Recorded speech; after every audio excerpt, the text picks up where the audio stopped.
All right, everyone, here we are back again at Packing and Firearms. We've just got the receiver back from colour case hardening from Rod Flower. I've seen the photos. As usual, he's done a magnificent job. So this is the unboxing right now. Sorry, I'm trying to do it one-handed. Had a lot of wind today. Sorry if there's a bit of background noise. All right.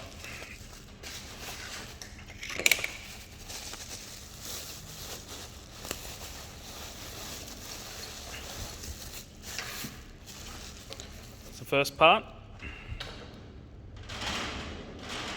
He has sprayed it in a clear coat, a Cerakote. So hopefully we get a few extra years on what the original lifespan would have been. Just the butt pad. Lovely blues on that. Lovely colouring. And last but not least, the receiver.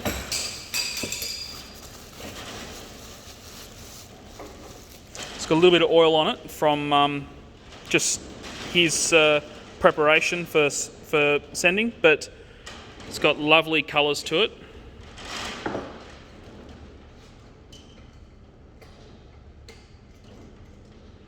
Lovely blues and browns. He's done as usual, he's done a couple of jobs for me now, and as usual he's done a fantastic job. So good on you, Rod. Thanks very much. We'll get cracking on the assembly and get back to you. Thanks guys, see you later.